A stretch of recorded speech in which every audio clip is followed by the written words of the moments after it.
Hey, it is 12 noon on Friday, which means it's time for this week's episode of State of Real Estate. My name is John Christman. The show is brought to you by the Tampa School of Real Estate. We're here every Friday, 12 noon Eastern Time, to talk about how to grow your real estate business. And what we're talking about today is a topic that's really about growth of your real estate business, and it's really growing beyond yourself, starting to build out a team. And you know, what are the things that you need to keep in mind as you first start to do this? Or maybe you've already kind of started building a team, but you're looking to make it.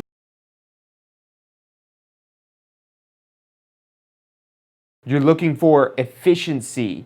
All these things don't just come naturally. They have to be intentional. So that's what we're talking about today, setting up and building your real estate team. This is this week's episode of State of Real Estate. I'm John Christman. This is brought to you by the Tampa School of Real Estate. State of Real Estate.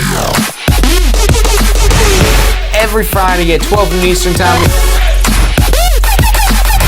Grow your real estate business.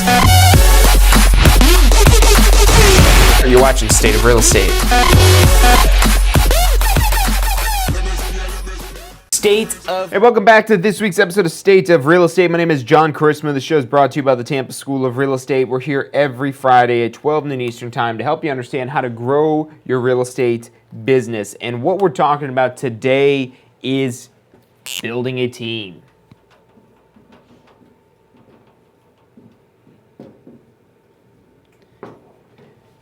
And the more of a team that you have, the more of a business you really are. If you're just one person in a one-man or one-woman show that does everything, that's not much of a business. Now, even if you just got your real estate license and you're just getting started, you're not 100% independent. So let's already talk about who you already have on your team. So number one, the law requires this, and it requires you to have a broker on your team. Yes, your broker is part of your team. You know how I know that? Because if you're a sales associate or you don't have your own brokerage, you can't practice real estate without a broker. So the law requires that you have a broker on your team. So that's first and foremost. You've got a broker. But now, who else do you have on a team in a typical real estate transaction? Because look, you got to understand what you already have. To understand what you need, you first have to take inventory of what you've got. Now, the broker might not be a huge part of your day-to-day business, but they do probably provide some sort of tools or resources or something there. So you've got that covered. Now, who else is part of your team? So we'll call them a mortgage broker. Might be an MLO or somebody that's helping on the mortgage front. And is this person part of your team? I don't know. You tell me. Before you start trying to just bring on and build a real estate team, you've got to have your team built out for everything that you do not do. Before you could delegate things it is that you do, you do have to bring in people who are part of these things that you do not do.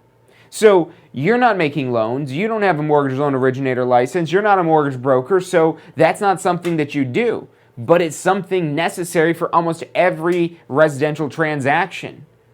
Basically, everybody that's buying their home, they're not doing so without a mortgage. There's a few people that'll buy property all cash, but that's extremely rare. So almost every transaction, you've got some sort of mortgage involved coming from somewhere. Now, how do you make this mortgage? Taking inventory, again, what does a good mortgage broker do to be part of your team? So they might help you out with the ad spend. Maybe you do some joint advertising efforts where you're teaming up with a mortgage broker to cut your ad spend in half because you're going to split it 50-50 with that mortgage broker. That's a huge thing right there. Before you go try to find anybody else that's going to help take over your duties, you need to have a mortgage lender, a mortgage broker you to work with. They're going to help you qualify. Now, why is qualification so important? Qualification is so important because you don't want to waste your time. If you don't have qualified clients, you're going to be wasting your time. So you got to make sure that you've got a mortgage broker to help you qualify with things. Now, what else does this mortgage broker do? They help you reassure. Now you can see as I start to flesh out what we're taking inventory on here, and you might already have a mortgage broker that's hitting on all three of these cylinders. Maybe the mortgage broker that you have isn't contributing at all to ad spend, which, okay, I get it, I understand it. Maybe they don't have a budget to help you spend with advertising. Thank you. So maybe they aren't contributing to the ad spend. Okay.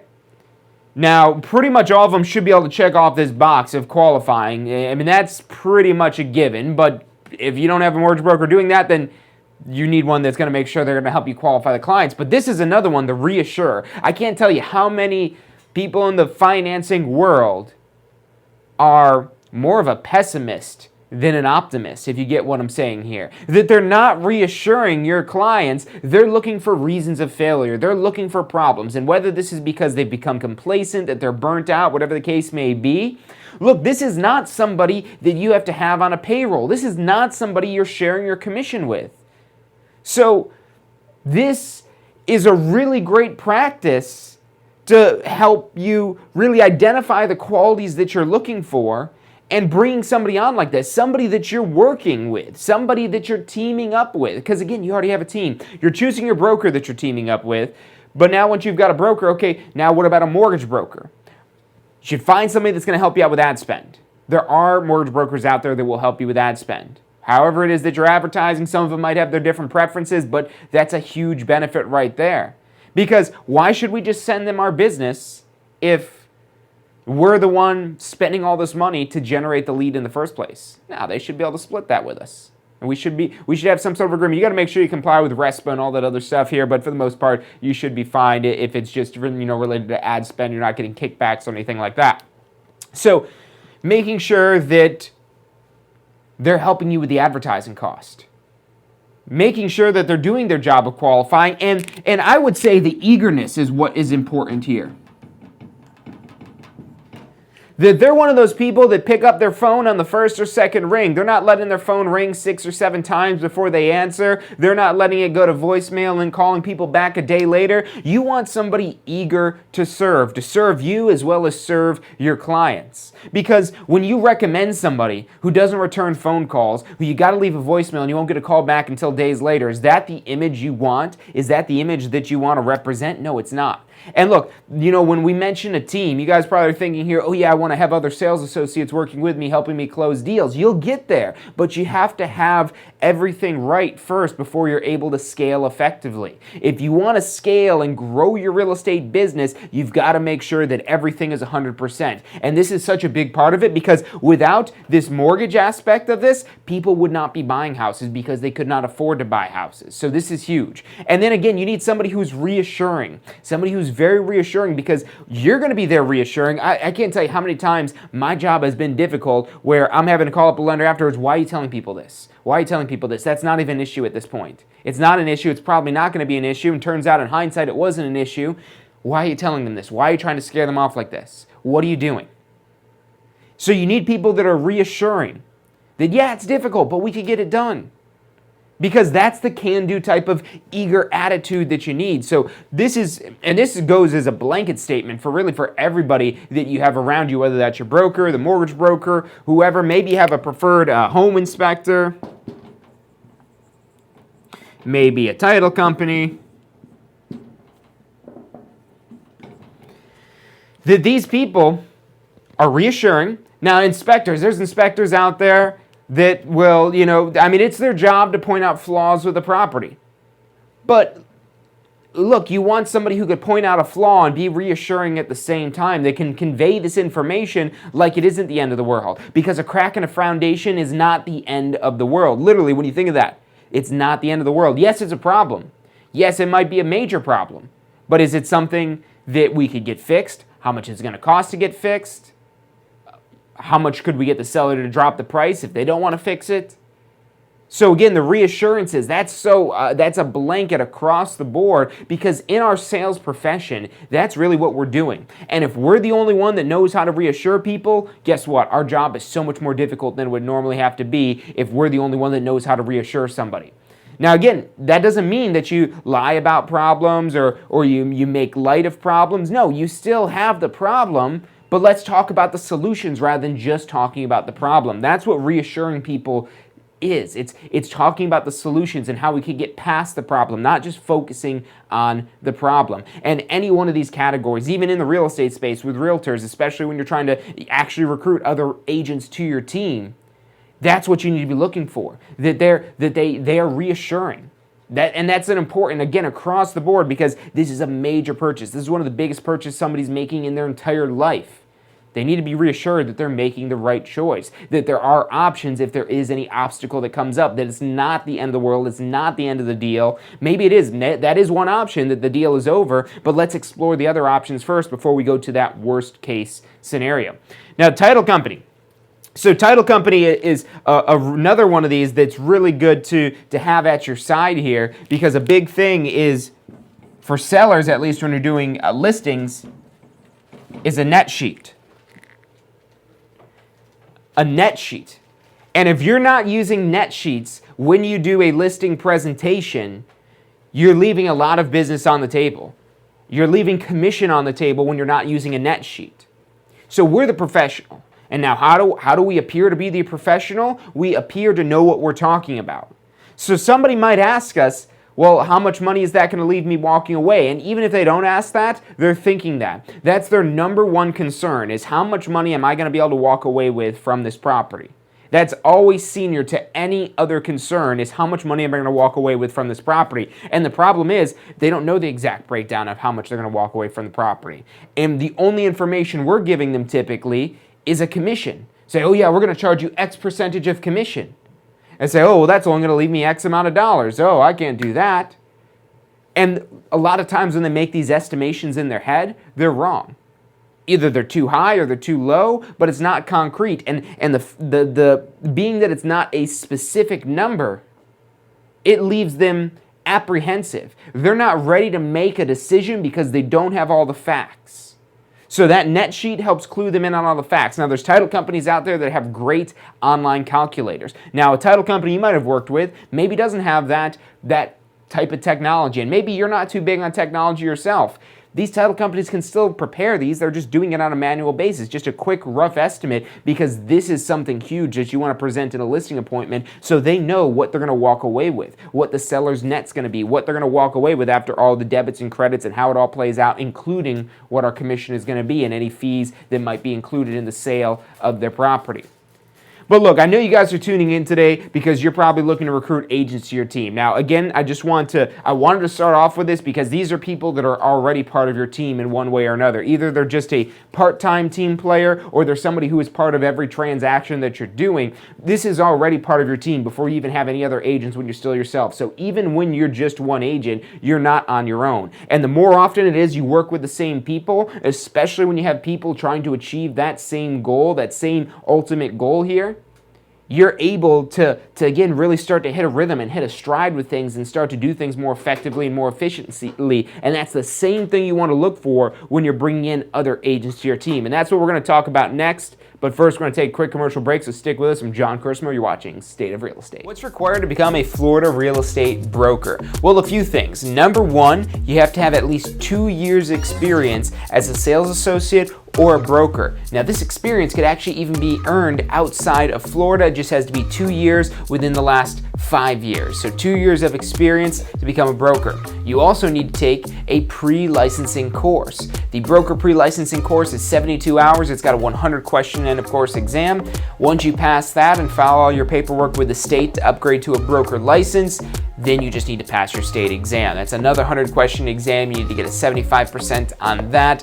You complete those items and you'll have a Florida real estate broker license where you can open your own office or just remain with your current broker as a broker associate. To find out more about upgrading your real estate license to broker, check out upgradeToBroker.com. That's upgradeToBroker.com. You're watching State of Real Estate. Hey, welcome back to this week's episode of State of Real Estate. My name is John Christman. The show is brought to you by the Tampa School of Real Estate. We're here every Friday, 12 noon Eastern Time, to talk about how to grow your real estate business. And what we're covering today is building a team. Now, look, what we already talked about is just taking inventory on your current team. But now let's go ahead and switch gears. And can you grab me an eraser? Let's go ahead and switch gears into really, once you've got this all dialed in here, how you're going to be adding to this further to really build out a team of real estate agents.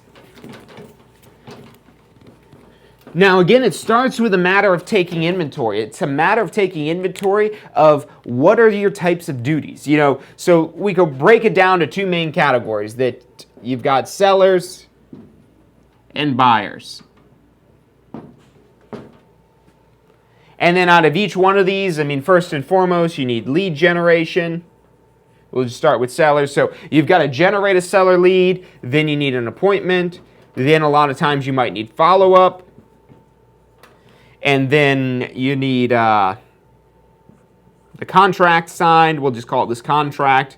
And it refers to signing it as well as processing it and getting everything inputted. You have the data entry aspect of this.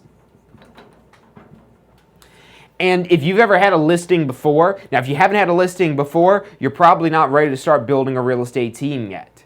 Quit trying to run before you could walk. Again, you've got to dial in and get everything 100%. And look, I know it's rough to try to have to put this off. To first start out, to try to do this completely on your own, getting everything and fixing things, and you're saying, I just want to grow as fast as possible. I get it. I fight with that every single day. But I tell myself every single day, look, we've got to get this right before we could really take this to massive levels. You got to get it right first. So laying out this process, because a team or a business is really just a series of systems. It's a systems of people, it's systems of technology, it's systems of tools, systems of processes. That's all a business is. It's just a system. You think of McDonald's, they've got a crazy massive system of where they're taking meat that they're then processing and freezing, that they're then cooking on a grill, that they're then serving up, and at the same time they have marketing and all kinds of things like that that's contributing to all this. Look, we're going to take a quick commercial break. Stick with us. I'm John Christmore. You're watching State of Real Estate. Hey, so if you're thinking about starting a real estate career, it could feel a little overwhelming sometimes. Look, that's completely understandable. That's why we're here to help. If you haven't already, check out our Success Center, tampaschool.com/success. Or if you don't even know where to begin, give us a call. We'd love to help you out. We've got advisors standing by to answer any questions you have and assist you in any way it is that we can. Our phone number is 813-928-0106. Again, that's 813-928-0106. Give us a call. We're the Tampa School of Real Estate. You're watching State of Real Estate. Hey, welcome back to this week's episode of State of Real Estate. So look, here's what you got to have. You've got to have your process laid out. You've got to know what it is that you're doing so you could really distill this down and have somebody else take over pieces of this here. Now, you could have somebody take over just the selling side or just the buying side, or you could look at what is similar. Where are there parallels? So, there's going to be lead gen for both of these.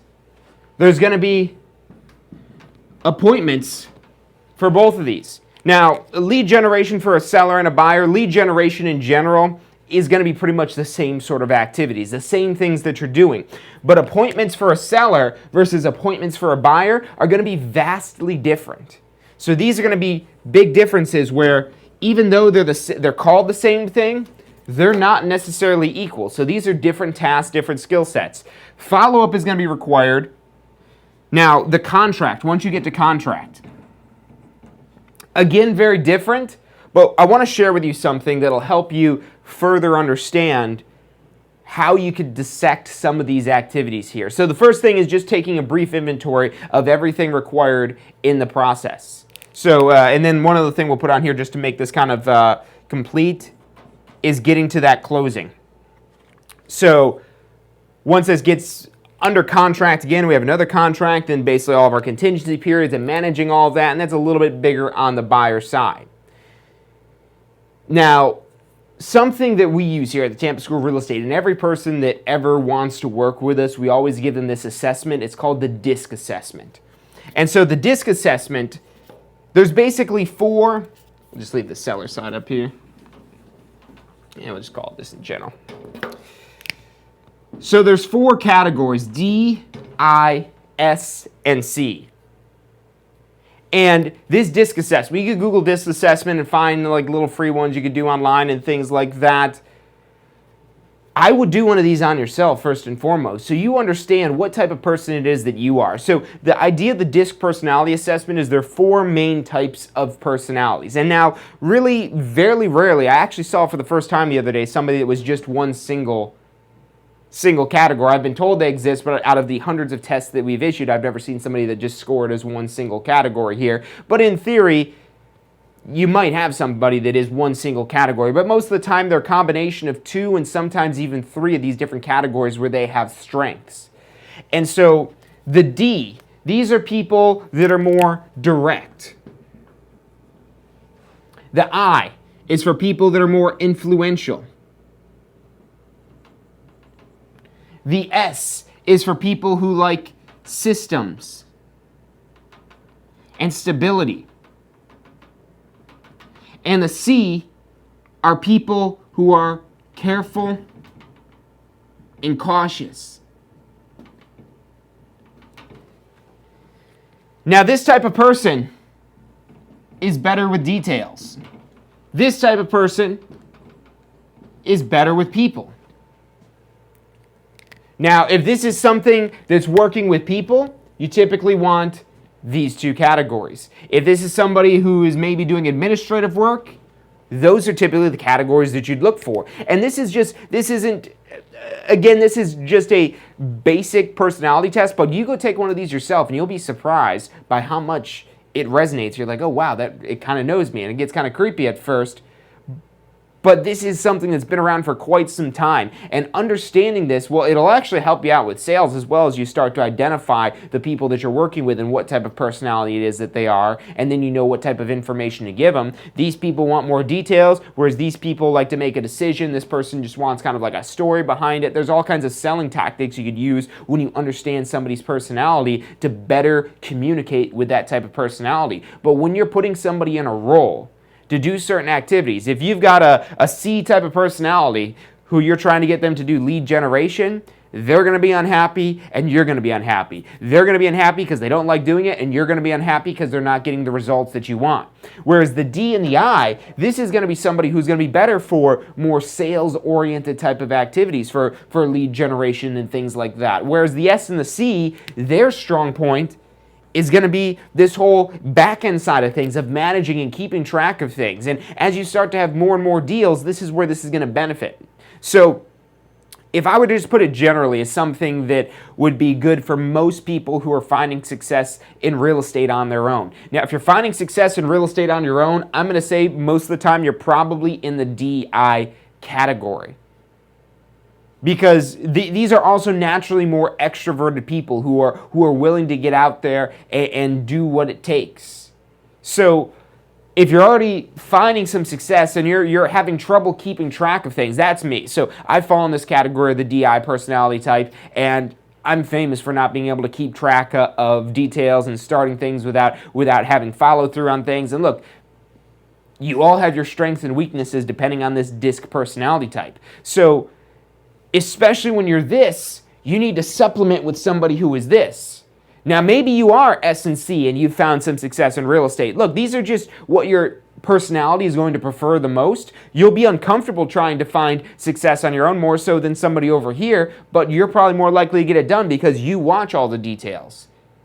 But if you're in this category here, you might want to find somebody over here. So that's why it's really important to figure out, okay, who you are, what type of person you are, so you could supplement it. Because on a well-balanced team, you have strengths in all of these areas here. And depending on what type of personality they have is going to give you an idea of what they're probably going to find the most enjoyable, what type of work they're going to find the most enjoyable, what type of tasks and duties it is going to be most enjoyable to them.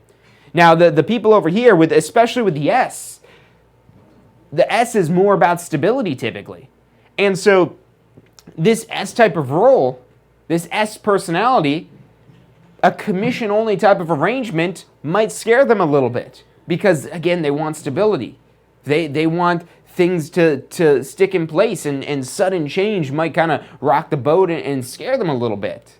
So That might be somebody that, again, you'd want maybe on some sort of base salary plus bonuses, but something that they could count on every single week. Whereas the D and I personality types over here, they're a little bit more, especially the D. The D is the most risk taker out of all of these 4 categories. So look, we could spend this whole time here talking about this DISC assessment. But look, getting down to building a team, just to really kind of sum this up because we're almost out of time for today. So number 1, you've got to already take inventory on who you have on your team, who your broker is, what they're contributing to your team, what do they already have covered. Maybe your broker already has administrators that help you with this data entry and things like that, and that's great because now you don't have to employ somebody to be able to do that for you until you really start to scale into a bigger business. So maybe your broker already provides something like that.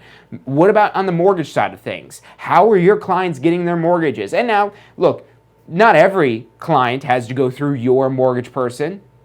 But for most people where they don't already have something in mind or they don't have a deep connection with whoever it is that they're thinking, maybe they're thinking, oh, I'm just going to go to my bank and get a mortgage there. I've been a client of theirs for like 20 years. I'm just going to get a mortgage through them.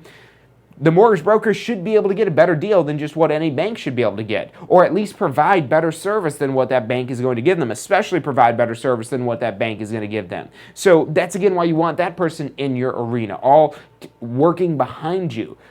In real estate, we're really the CEO. We're the executive that's bringing all these people together. And the better it is we could bring these people together and oversee and manage and make this whole process go smoothly, the more efficiently and more effectively we could generate sales. So before you really start bringing on any other people, that's what you want to already have. You already want to have somebody on the mortgage side, a title company you prefer to use, a home inspector you prefer to use, and people that all share the same common goal, have the same common belief system, share the same ethics as you do. And that way, you're able to have that common goal already. And now when you start to bring people in, you've got all these other aspects followed through. Again, the biggest thing is making sure that you're doing everything right before you're able to scale. Because what happens when you scale chaos? You have even more chaos. And that makes it even more difficult because now you're not dealing with just a little chaos, you're dealing with a lot of chaos. And it becomes overwhelming and things end up failing. There's issues, there's problems, and you're constantly putting out fires. Whereas if you put in the time and effort to get things right when you're smaller, then you could start to grow, and you'll start to grow at a faster and faster rate when you're doing things correctly. But you have to figure that out first. You've got to get this process laid out. Again, learn to walk before you start running. So check out that DISC assessment. And one other thing too, so Google DISC assessment. You could actually take one at tsre.us/personality. That's tsre.us/personality. Where this is actually the same one we go to screen for employment purposes. So if you fill that out, don't be surprised if we call you about maybe getting a job if we're looking for somebody with your personality type here. But that's tsre.us/personality. It's the DISC personality assessment, and this is really powerful. Even just taking it for yourself to see, okay, what type of personality do I have? What are my natural strengths? And then what happens? You lean into your strengths. Even if you don't like your strengths, even if it's like, oh no, that's not me, lean into it and watch yourself be more powerful, more successful, because this is just what your natural personality likes to do. So check out that DISC assessment. But other than that, that's about all the time we've got for today. Thank you guys for tuning in. Make sure you hit the subscribe button, hit the little bell icon so you get notifications anytime it is that we go live. You don't miss out on any of this content that we put out here every single week. But other than that, that's it for this week's episode, and I'll see you next week. Have you completed your post-licensing education yet? Look, I know you're probably thinking, hey, it's not my renewal deadline, I don't need to do post-licensing yet, but look, here's why you want to do post-licensing as soon as you've got your real estate license, as soon as you're able to take post-licensing. It's not just another course about arbitrary laws that you're never going to use again. It's about real-world, usable topics that'll help you grow your real estate business, to help you take it to the next level. Look, let me ask you this one question. If this course helps you close just one deal, if you get one extra deal from post-licensing, is it worth the investment? I'd say it is. We get paid pretty well, so one deal means a lot of money. Check out postflorida.com. That's postflorida.com for the full details about post-licensing. You're watching State of Real Estate.